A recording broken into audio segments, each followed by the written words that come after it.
All right, welcome into the next gathering guide. This one's going to be more of a general guide because today we are tackling the Roads of Avalon.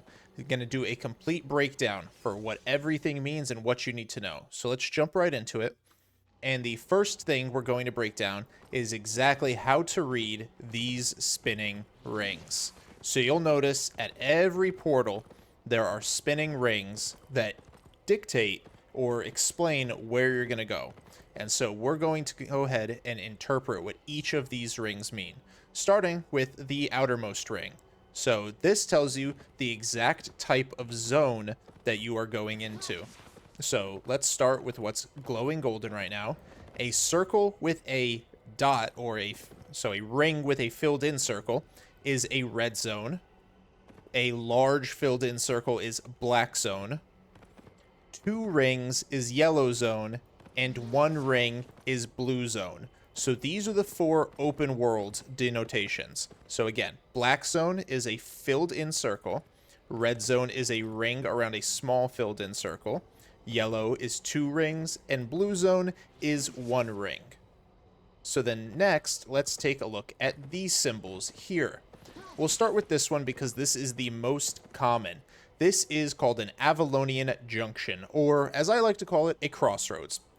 This is going to be your most commonly found deeper roads. I call them deeper because basically it's taking you from a surface entrance road that has an exit into the open world into a road where there's only more roads. Now here, you can find other exits, but what you're mostly going to find are connections that lead you to other road zones. So again, this is the most common, called an Avalonian junction, or as I like to call it, a crossroads. This next one, super straightforward. It is called an Avalonian corridor. This is just a straight shot, usually 1 or 2 other portals in here, and it's going to lead you straight through from one portal to the next. Minimal resources, minimal chests. You're not really going to find too much in these zones. Next one is an Avalonian sanctuary. Now these, a little rare, but basically these are going to be the ones where you find maybe 1 portal into a gold zone or 1 portal into a really nice road that is a crossroad, but this one is only going to have 1 or 2 portals as well. The key difference between this one and this one is that this sanctuary actually has resources. So whether it is for tracking or for gathering or for doing chests or dungeons, this one's actually going to have quite the abundance of resources, whatever you're looking for. Then you come over here. This is what I call a hideout zone. It's officially called an Avalonian rest, but this is going to be the zone where you can actually place down a hideout as a guild. So when you go into zones with these, they're typically going to have 1, maybe if you're lucky, 2 other portals out of that zone. If you're super unlucky, it will have no other portals out of that zone, and that's just really bad luck. But again, this is where you're going to find all of the hideouts. So if you are a Roads Guild or are looking to join a Roads Guild, this is where you're going to be based out of.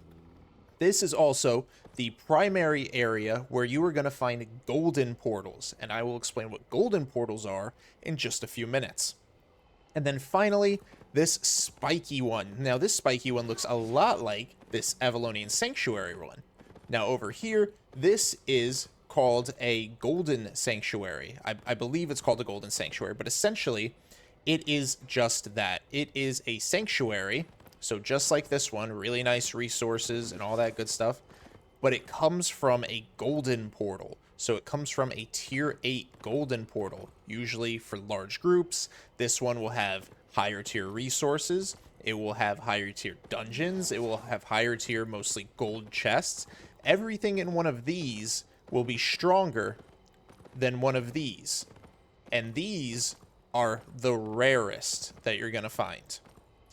So that is how you read the outermost ring of the spinning rings when it comes next to the portal. Next is the middle ring. Now the middle ring is super straightforward. This tells you the exact zone that you are going out into. So I'm in this zone. This running up, when I read this, this inner ring or middle ring here tells me exactly what is on the other side of this portal. So you count the zone tier by the dots. The dashes don't matter. They just made tally marks to balance the dots. So going out into here, as you can see, it's Roast Corpse Step. It is a tier 6 zone. So 1, 2, 3, 4, 5, 6.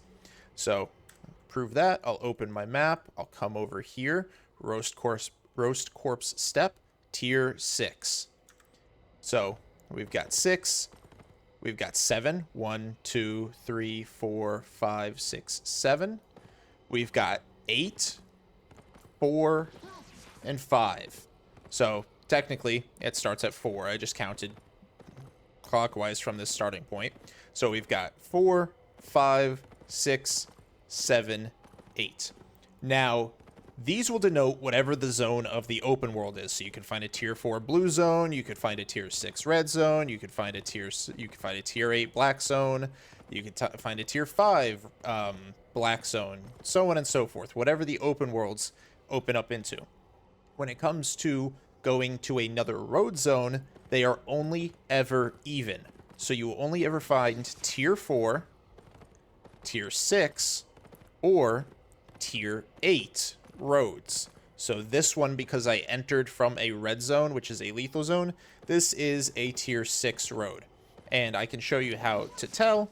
It's super simple. If you ever question, especially when you're entering from an outworld or an open world, you want to just swing to the nearest off-road path here. And then look at the tier of enemies. So the tier of enemies, right up here, tier 6. So this is a tier 6 zone. You will always enter tier 6 zones from open world lethal zones, so red and black, and you will always enter tier 4 roads from open world safe zones, blue and yellow. Now let's get back to our portal here. The exception to the rule, and you can see how, real quick, how everything spun to a line, and it tells us exactly what we are. The exception to the rule is, tier 8. You're never going to hop into a tier 8 road from outside, from the open world. You can only find tier 8 roads 2 ways. Now, the one way, the most common way, is finding a golden Avalonian portal. Now, I know this one looks yellow, but what I mean by golden is they will look golden on the map. Not this kind of golden. They will have more, it'll be more obviously gold. If I can find one, I will be able to show it to you. But the first method is to find a gold portal, which you most commonly find from these hideout zones. So hideout zones are going to have them, and then that's how you find tier 8. The second and most extremely rare, I think in my entire time playing, I've only found less than a handful, so less than 5, is by finding a normal road that leads to a zone with a Brecilian portal in it. Now, a Brecilian portal in the roads, it'll show up on the map the same way it does in a mist, but those roads are extremely rare, and they will be tier 8 zones. So they'll have tier 8 golden chests, they will have tier 8 materials, they're very lucrative. I love finding them, but like I said, they're also very rare. Now, the inner ring is basically the quantity, or the player size limit. So, this one, the most common one you're going to find is the 2-dash. Now, technically, this inner ring denotes how long a portal has to recharge. You're not really going to see a lot of these 1 charges, but this means that 2 people can go through before it has to recharge. Again, you don't really see a lot of two people portals. This one, the 2-dash, means that a small group, quote-unquote small, because 7 people is what this one denotes. So 7 people is still a pretty sizable group, but 7 people can go through before it has to recharge. And you can see by hovering over it, it says right there, 7 out of 7. So that brings me to reading the portal charge. Nice little sub-segue there. When you're looking at the portal, you can look at it when you're standing right next to it, or hovering it over on the map. So here you could see 7 out of 7. That is indicating how many charges it has left before it needs to recharge. So 7 more people can use this portal, or it's fully charged. Now over here, we just saw 6 out of 7, leading to Malag Crevasse. If I mispronounced that, forgive me, I guess. But so 6 out of 7, meaning one person has used that portal. And now it only has 6 charges left. So if I am part of a group of 7, we wouldn't all be able to get through that portal. One of us would have to wait behind for, as you can see, about 5.5 minutes. Now, you don't get a live countdown. You have to kind of, leave it and then hover back over it. But you can see that that number goes down. 453. Now it's 451. So in 4 minutes and 50 seconds, that charge will come back and it will be full again. Now, this big one here, this is a 20-man portal. These are most commonly and almost exclusively going to be tagged to golden portals, which again are coming out of the hideout zone. So this is a 20-man, and the reason it's a 20-man is because typically they lead to these. If they're really good, they'll lead to these, or they'll lead to gold versions of these. And this is where you're going to find your golden chests. This is where you're going to find your tier 8 resources, probably even some tier 8 2 swords. So you need a big group to take these things down. And this is also where you'll find your Avalonian group dungeons, which is endgame content for the Roads of Avalon. So that is how you read these spinning rings. These spinning rings are going to tell you everything you need to know about the next zone. So to recap, outer ring tells you the type of zone. So we've got black zone, red zone, yellow zone, blue zone. Then we've got crossroads or Avalonian junction, multiple portals, some resources. Technically, this would be considered a crossroad. We've got deeper, open world. So multiple portals, some resources. We've got a big one, we've got 2 small ones, a treasure, as well as 2 quadra green chests. Then we've got the straight through, or the Avalonian corridor. This is only going to have 1. It'd be pretty linear, so let's say maybe it'll have a portal here, and then 1 other portal here, and then the zone wouldn't have these 2 portals. Then this is the sanctuary. So again, it might only have 1 portal, but it would have a whole bunch of resources. So it may be a similarly looking map, and it has 1 portal, maybe 2 big areas of resource, or 2 golden chests, or a big area of resource, a golden chest, and a quadra green. So that's what this one looks like. Hideout zone, full of hideouts, or as it's actually called, the Avalonian Rest, full of hideouts. And this is called the Golden Sanctuary, or at least that's what I'm calling it. So the Golden Sanctuary comes from golden zones, and it's just like the Sanctuary. 1, maybe 2 portals out, and just chock full of super good resources. Next, we're going to talk about interpreting and knowing what roads basically lead where. So when you pop into the road, you're going to want to open your map. You're going to want to know where you're going to go, especially if you're a gatherer. Now hold on, let's make sure this guy doesn't do anything to me. He's probably a gatherer, or no, well, he might be. He's got a stag, but he's in combat gear. I have nothing on me, so they'll probably just think I'm a scout and leave me be. If not, we'll just pop right back out into here. But so, as I was saying, open your map. When you hover over the portal, it tells you, like I said, everything you need to know about where it's heading. So here, it takes me to Roscorp Steppe, which is a red zone. It has 7 charges, and it tells me when it closes. So these portals are not permanent. What will happen is they will close, and they have a chance to reopen, a very high chance to reopen, a low chance to not reopen, and then from that high chance to reopen, it has a chance to reopen to the same location. So if this one closes in about 3 hours and 17 minutes, it could close forever, or quote-unquote forever, or it could just reopen a new portal, quote-unquote new, to Roscorp Steppe.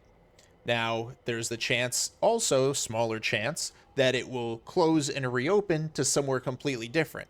Most likely to a red zone, given that there's another red zone portal in here.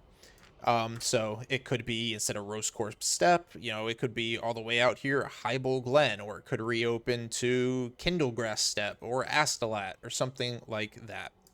Now, when you're looking at the portals, Red zones will only ever connect to red zones. Black zones will only ever connect to black zones. Blue to blue, yellow to yellow. Now, what that means is if there is a red zone exit like there is here, I'm not also going to find a black zone exit. I'm not also going to find a blue zone or a yellow zone exit. So reds will only ever share a zone with reds, blues with blues, yellows with yellows, black zones with black zones. Now, when you're hovering over a portal to get out of here, you may think that the names are a random gibberish. And, you know, low-key, you're kind of right. But the names do tell you something. So, there's a lot of different things that these names tell you. So let's start with what the first letter tells you. So the first letter actually denotes the shape of the zone. Now, I don't know if you guys ever knew that, but it denotes the shape of the zone. So this zone is, you can't see it here, but you can see it down here. We've got Tacitos Ularam. Starts with a T. And if you open it, now, yes, obviously it's not standing straight up, but this is a T shape. So going into this zone, it's going to be an O shape, or most likely a square, but an O. Over here, it's going to be a P shaped, so it will be some straight line with a loop. So the first letter tells you the shape of the zone. Next is its suffix, so the end bit of what the title is. So we've got Tacitos Ularam. So Ularam, what that means is it is a large stone outcropping. Now, these aren't one-to-one. They're not perfect. As you can see, we've got a large fiber. What's that? This should say some. So I'm going to be honest, I'm not entirely sure that this is 100% accurate when it comes to the suffix. But let's move into another zone and see just how accurate or inaccurate it is. Let's play a game. So we'll go up here, and it says Ores Erosum. Now, if what Albion shares is correct, because all of this information can be found on their wiki. So unless their wiki is outdated, which is most likely, this should lead to a large fiber outcrop. Let's see. Nope, a large ore outcrop, which should be, let's see, large ore outcrop should be loom. So this should be loom. And instead, it is some. So clearly, that information is outdated. Now, while we're in here, you could see coming out, we'll pop back through the portal.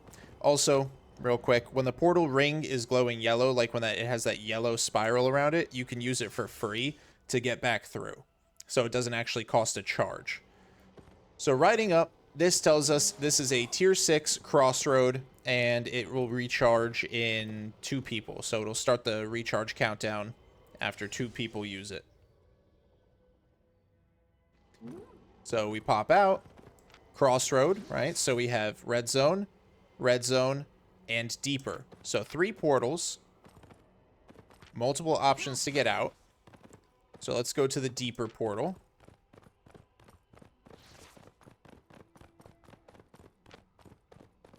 While you're running through the roads, these glowy things, they give you a speed boost. So great for just trying to get around, but also great when you're escaping. If you're being chased and you have a slightly faster mount, or you maybe even have a slightly slower mount, but you don't want the gankers that are chasing you to close a gap or build a gap so they can dismount in front of you, these are their blessings. So if you're being chased by gankers in the Roads of Avalon, I always recommend get to what I call the paved road. I call those off-roads or dirt paths. Get to the stone road and hit as many of these as you can. Now, as you can see, as we're running, the one bit of information that my research did turn up that was correct, and I apologize for the prefixes.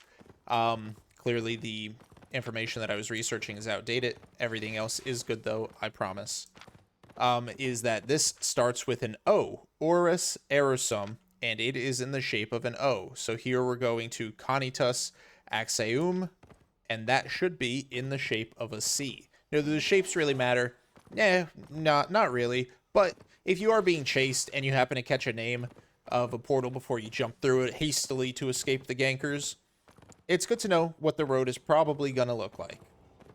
So let's go through this. So this is going to be a corridor, a tier 4 corridor, right? So maybe 2, most likely 1 portal. Tier 4, so we're going to find tier 4 Avalonian mobs off on the dirt road. We're going to find T4, maybe T5 resources in the resource spots. So let's go through. And it is a C. So that's a little bit more upright. And as you can see, it does only have 1 portal. So let's go even deeper. Now, when you're looking for roads that lead to the hideout zones, and I do want to find one to show you, but it will always have, or almost always at least, it's not 100%, and most of the time I see the exception to the rule in golden zones or in tier 8 zones on the roads, but the general rule is a hideout zone will always have 3 names. So as you can see, Silatos Opidam, 2 names. Orus Erosum, 2 names. Hideout zones will typically always have 3 names. So it'll be wow, starts with a Q, et Tinome or something. I don't know. I can't make up good names. Oh, getting a bit of lag, which might mean that there's somebody nearby. Now see, I can see here 2 people have used this zone and nobody's used this portal. So 2 people have gone into here, 3 people have gone into here. So this is getting a lot of traffic right now. So if I was gathering, I would definitely want to, keep an eye out. I would definitely want to be careful going forward like that, because that could be a dangerous zone. Could have a small group. 3 people went through, so it could be a small group doing these green chests, maybe doing the blue chests.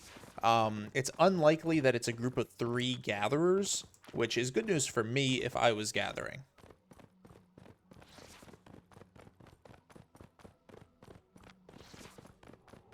So let's see. This is another corridor, tier 6. So this is going to be the same type, but slightly stronger. And it's going to have 1, maybe 2 portals. So let's see. Yep, and another C name, because this is Silatos Opidam. This one has 2 portals. So Oinites Olablum or Honites Islazazum. And again, they are as far away as possible. So let me go ahead and speed up the run over there, but what we're looking for is a hideout zone, so I can show you the naming differences and what the inside of one looks like.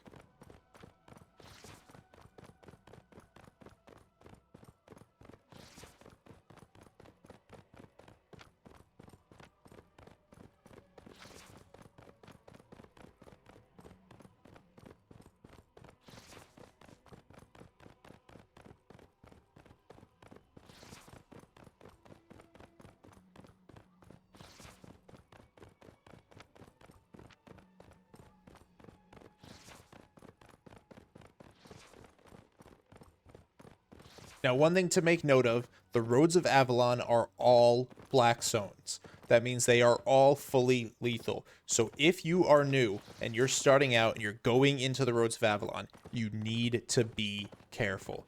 Now, I will always advocate for the value of the roads, especially when it comes to gathering, but it does come with risk, and I need to make that warning. You will have the risk. Look, here's the risk of gankers right here, chasing me for who knows what reason. They all went through that, so let's give them a little silly. And we'll go all the way up to this other one here. Now, when a portal is fully used, you will see that its spiral has faded. If you're looking at the map and you don't hover over it and you just want to know, oh, does it still have charges left for me?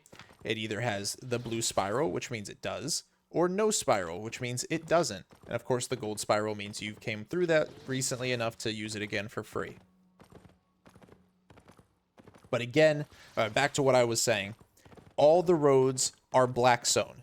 Be very, very careful. If you are a gatherer, my #1 piece of advice is assume everybody is lethal or is hostile. Assume everybody wants to kill you, because they do. They want your sweet, sweet resources. They want to take them from you by force. So if you see somebody, if let's say this is just, let's pretend, right? Imagination land. I'm gathering here. And oh, down here by my map, I see a red name. I'm gonna immediately mount up for one of two reasons. Mounting up will mean I can escape. If they dismount, they have 5 seconds before they can attack me, and I can get away.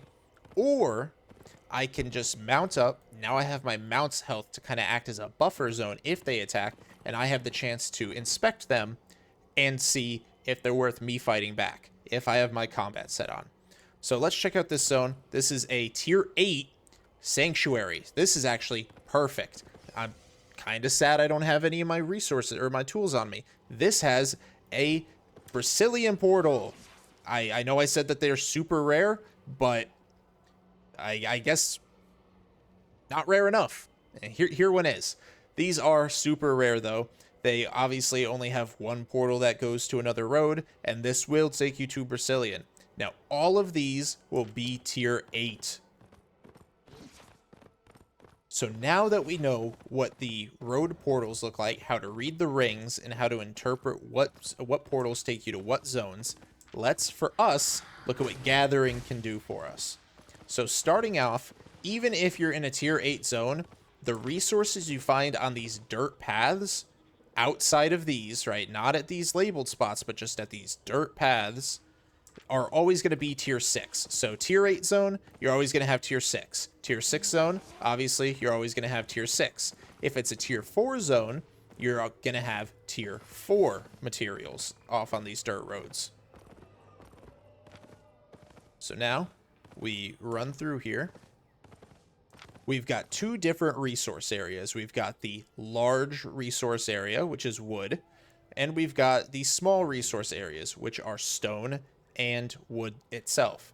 Now, each resource area will have a primary and a secondary. The primary is depicted by what's on the map. The secondary is whatever you will find in the zone. So with stone marked on the map, the primary is going to be wood. The primary is going to be stone, with the secondary being wood. And unfortunately, this is, wow, some tier 7 6.1. Again, wish I had my tools. And here we've got some tier 8 stone, which has obviously been gathered, and no golems. And this might be, no, that's just part of the map. So this is where you're going to find tier 8 of the primary material. So if we were here on time or in time, this would be some tier 8 marble for us to get, and maybe there'd be a tier 8 marble golem. So stone marked on map, stone primary, wood secondary. And again, tier 6 materials on the off-road. You will never find gathering nodes on the off-road. You will only find gathering mobs, which is fantastic because they always spawn full stacks, and you can gather them faster than you could the node. So that's exactly what we as gatherers want. So coming into here, we've got big area with wood as our primary. So we got some tier 8 tree.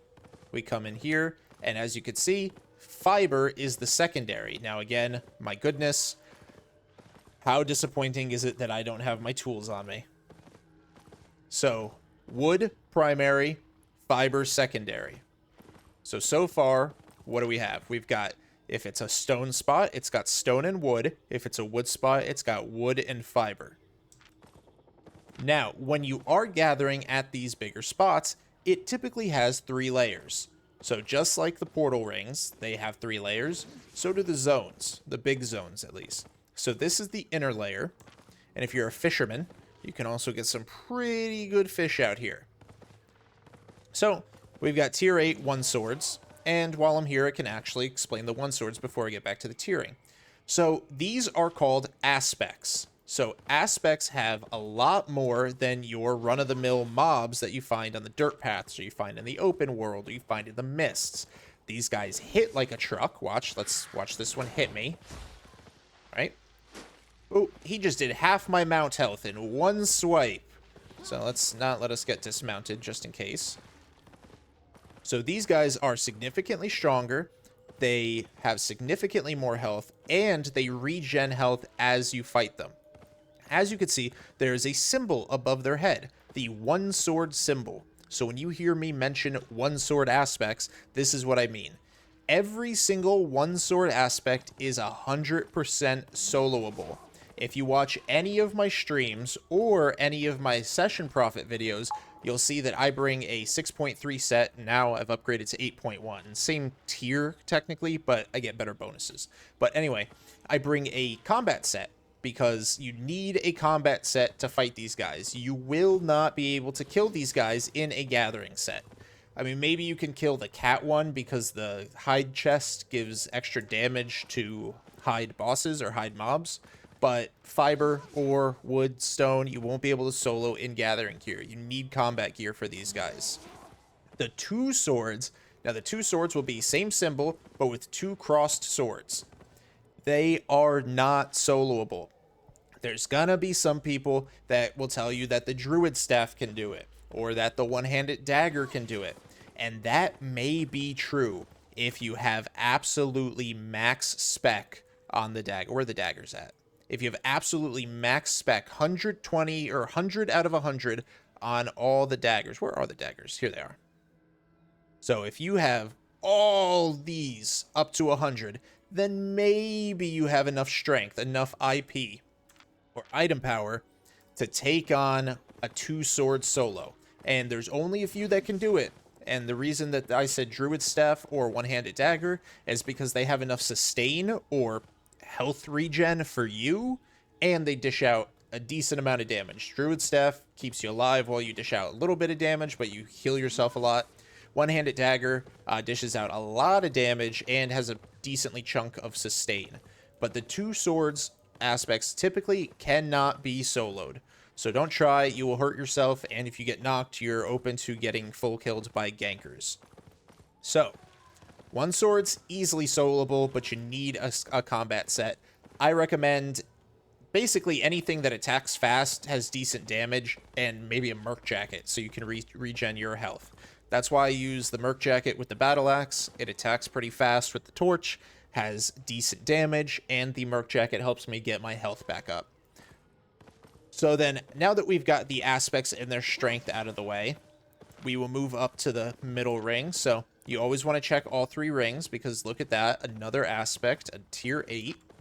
You come through here, and you always want to check. And then the third layer, the third ring, is just outside the dip, or the outermost layer or border, if you will. Always run around the zone. You might not find anything, but there is always a chance that you can find something. So maybe I'll find a tier 7 fiber boss, or a tier 7 tree aspect, or something. Look at that, some 6.2 stone. That's not really part of the layer, it's just lucky, or unlucky, because I don't have my tools. But always do a lap. You're not always going to find something out here, but you could. And you'd be pretty upset if you found out that there was one and you didn't check. How you would find that out by not checking, I don't know. But let's just say a friend came by 10 minutes after you and was like, "Oh, dude, I found stuff." And you were like, "Oh, I was just there 10 minutes before. That's not cool." So always just do a quick little lap. Not too crazy. So, what do we got so far? We've got stone and wood and fiber. Now, since we don't have the other areas, it's obviously hard to show you. But if it is a hide spot, it has skin in there. Skin has ore, and ore has stone. So there's always a primary and a secondary. So I'll say that again, so that way everybody can hear it, and I'll say it slower, so that way it catches and it's easy to understand. So stone, a stone spot will also have wood. A wood spot will also have fiber. A fiber spot will also have hide. A hide spot will also have, I believe, a hide spot will also have ore. And an ore spot will also have stone. So let's leave, so I stop making myself sad. And if you're a tracker, you know, you'll find tracks all over the Roads of Avalon. But we don't really do tracking right now, so that's not the point of this guide. But again, off-roads, you'll only find tier 6. Now, there's the chance that these will be, oh, look at that, perfect, tier 6 enchanteds. So that's exactly what I was about to say. And it does not stop at point 1s. You can find point 1s, point 2s, point 3s. Now, the thing about the Roads of Avalon is you will never find point 4 resources. That is exclusively an open world black zone resource. So you'll never find any point 4 resources out here. Sadness. But, hey, to give the open world a shot, I guess.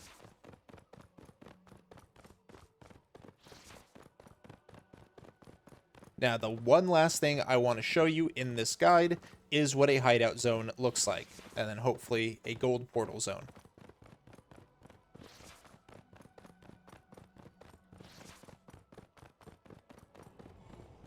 So again, let's read this. A tier 4 zone, a corridor, so that means that 1, maybe 2 portals. It was used 4 or 3 times, so I was the 4th person to use it, so I was right. 1, maybe 2. But again, no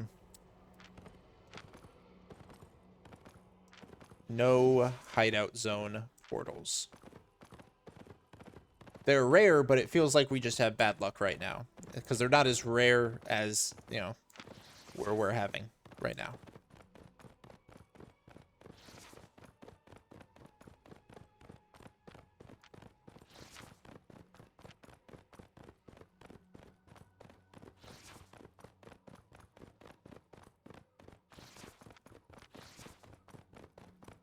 Now, another thing to mention about the roads, and we saw that when we were checking out the big wooden area, is you can find mists in here. You can find mists all along the dirt path. They're not super common, but they're not super rare either.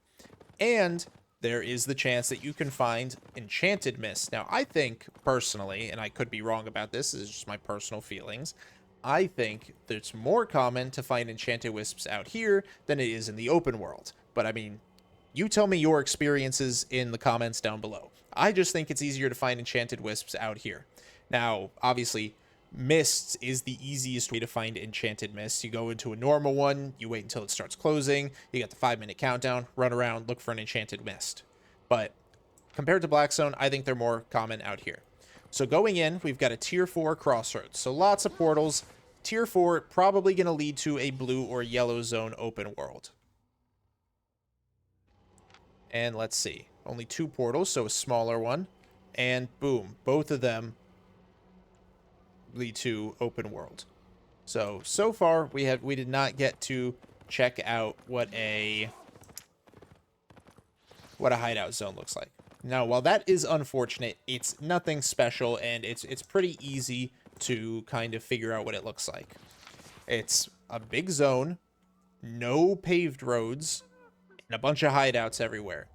Typically, it will have 1 or 2 resource spots. It'll have a big one in the center. That big one could be replaced with a chest, or it could have a big one and a chest. Really just depends on the size of the zone. And sometimes it'll have a big one and a small gathering spot. So sometimes you'll go into them and you'll be like, oh, sweet, it's got a big one, it's got a small one, maybe there's a treasure on the map, and all you have to really do is dodge the hideouts.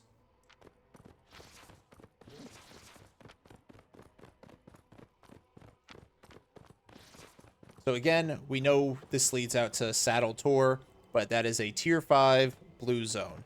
So if you ever don't get to look at it in time, maybe you're being chased and you're like, oh god, gankers are on my tail, I don't have time to, you know, check it out or look on the map. Run up to it. Okay, I'm safe here. I jump right out here. Gankers can't get me. You know, you get there, then maybe type /say, hit them with the jaw when they zone out to try to get you, right?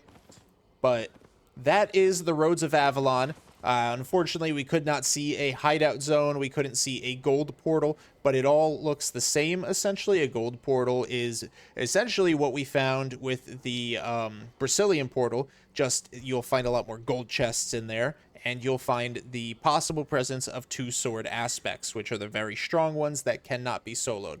Now, there is one other type of aspect, and we may get to see it on future videos as we gather in these different zones. I call them big Steppas, but basically they're very large aspects. Now, those could have one swords, but even with a one sword very large aspect, they cannot be soloed. They do too much damage, they have extra attacks, and they have crazy health regen. Those are meant to be done with a guild, like a small mass, or with probably a 7-man group could take them down, no problem. Those you can find in the open world and in the Roads of Avalon. They will basically patrol. So let's, on a smaller scale, pretend this is the gathering spot. If you run up to the gathering spot and you start gathering, you'll know there's a big Steppa there because he will just be big stepping in a big circle. So anyway, that was the Roads of Avalon. There is one other thing to mention about roads portals.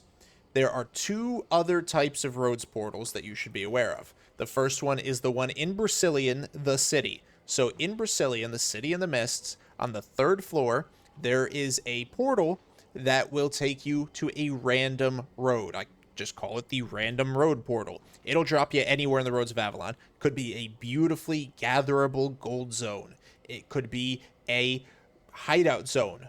It could be a zone just like this one that dumps us into 2 safe zones, and that's just rotten luck because you can't go anywhere from there. It can literally drop you anywhere. That's the portal out of Brecilian. The second roads portal that you will encounter that isn't actually a roads portal is the quote-unquote unstable roads. This one you will find exclusively in the mists. The unstable road will take you anywhere in the open world. It will never drop you into the roads itself. But if you're in the mists and you find an unstable road, it has the chance to take you anywhere. It could take you to a black zone. It could take you right here. It could drop you in this tier 8 dark bow snag. And if you're trying to get back to depot or sell your stuff, this is not where you want to be. You don't want to have a full inventory in the deepest zone that you could be. But it also has a chance to throw you into Cracked Earth, or not Forest Cross, that's a small town, into Red Lake or Birch Copse or something. It has the chance in the mist to drop you anywhere in the open world, and it's called the Unstable Roads, or as I call it, the Broken Road. So finally, that is the Roads of Avalon. Let me know if this helped you. I do apologize for the naming issue. All my research told me that the names had meaning, and they must have either changed the meaning of the names or they no longer do, and it's just completely randomized now. But that being the only hiccup in the information and knowledge, I hope you guys learned something. Let me know what you think down below, and if there's any other questions you have about the Roads of Avalon, feel free to ask in the comments. I'm here to share what I know and hopefully help everybody kind of ease their way into their progression. Start in the blue zone, yellow zone, and then go into the roads, the mists, the black zone eventually. So thank you guys so much for watching. Next video, we will actually be diving into Mist Gathering. I will showcase the gear I use, whether I take a combat set or a gather set, the weapon I recommend, all of that. We'll be going into our first round of beginner Roads of Avalon gathering and what that really looks like, how it is done. So again, thank you guys so much for watching. Make sure you like this video, subscribe to the channel, and hype it up. And I will see you guys next time.